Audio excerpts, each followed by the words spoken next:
right, I'm here with my friend Lola. Lola is a golden or English cream.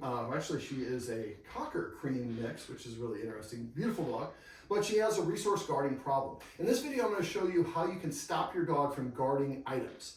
Now, right now Lola is not cooperating, and so we don't have to actually have her guarding to show you the technique for this.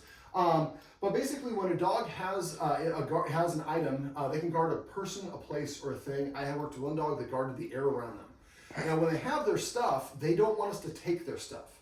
And resource guarding can happen to dogs who have been very well trained and well socialized. It can happen to other dogs who've had their stuff taken away too often. Now, one of the most common mistakes people make when their dog resource guards, the dog has a bone, it growls, we take the bone away. Well, the dog was growling because it was worried you were going to take the bone away. And then you prove to the dog that you did exactly what I didn't want you to do. And a lot of people told me, no, it came out of nowhere. But they've been taking stuff out of their dog's mouth for years. Now the Guardians here, we did a session off camera. We did a session prior to this where we went over a lot of fundamentals, including reading her cutoff signals. So cutoff signals for dogs for resource guarding is usually the first one is going to be they're going to get slow and still or freeze. Second thing is they usually kind of put their head down over the item and they kind of flex and hook themselves out a little bit. Then they kind of sometimes will growl.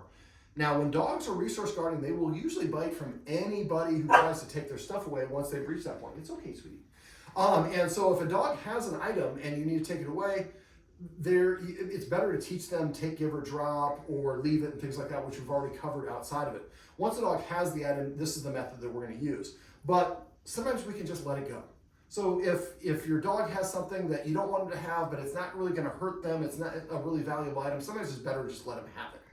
All right, so what we're going to do is, oh, she's finally going for it. All right, so if I go for it, that little freeze right there was a little bit of it. Now, I don't want to trigger, it's not ethical for me to trigger it and do it intentionally. So I'm going to basically walk away, and I'm going to have a camera person take one step back, but be careful you don't walk yourself into those things. I walk into stuff all the time. All right, so let's say, I'm going to just close the kennel door to make it easier. All right, so she's got her item. You can see me as well, right? Mm-hmm. Okay, so what I'm going to do is I walk towards the dog, and let's say I get here and she freezes. I'm about 7 feet away. So when she freezes, that's her indication I'm uncomfortable with what you're doing. So I immediately stop. If I stop, she doesn't have to go anywhere else beyond that. And then basically what I do is I take note, it's 7 feet away, I walk away. Then what I do is I approach, I stop at 8 feet. Well, you're supposed to, there you go. So I make her situation better, then I turn and walk away. Now I'm going to be at a slightly different angle. I approach again at 8 feet. I toss her a treat, or our partner could give a treat as well. Then I turn and walk away.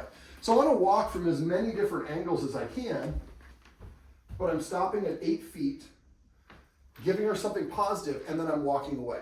So when she warns at 7 feet, I walk away saying, I gotcha. And then basically I approach and I stop before she gives even her first warning. It rains treats and I go away. There's nothing in this equation that she doesn't like. So, and I approach for as many different angles as I can. Now here I'm kind of a little bit limited, so you might, again, close the door and all that, so you get as many angles. So let's say I had 7 angles where I stopped at 8 feet and she was fine. Then I go back to my first position and I go back to 7 feet. Toss the treat, walk away, and repeat that. I might make it all the way to 5 feet, and I get to 5 feet and she freezes again. So I walk away and I come back at 6 feet, do a positive one. We always want to end on a successful repetition. Throw another treat, then I walk away. So what we're teaching her is when you have high value stuff, we're not going to take your stuff. Our approach means something better is going to happen. So eventually you get to the point where you're always right up next to the dog. Now sometimes because of the height, if I'm here and her head is here and she's facing this way, I can't see her teeth. Baring teeth would be a pretty clear, obvious cutoff signal. So when you do this, you might have one of you guys off to the sides in a vantage point where you can see her face and make it easier to see. Now, darkly lit environments are going to cause her to be a little bit more spooked, so try to, if you can, eliminate things.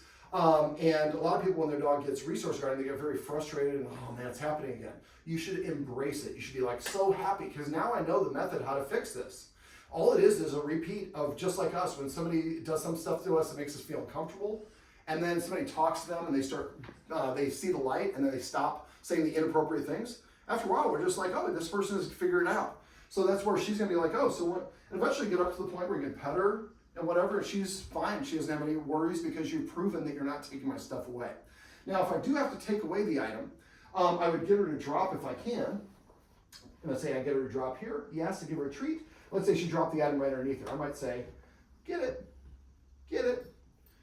Throw a handful of treats, pick up the item, and then I might replace the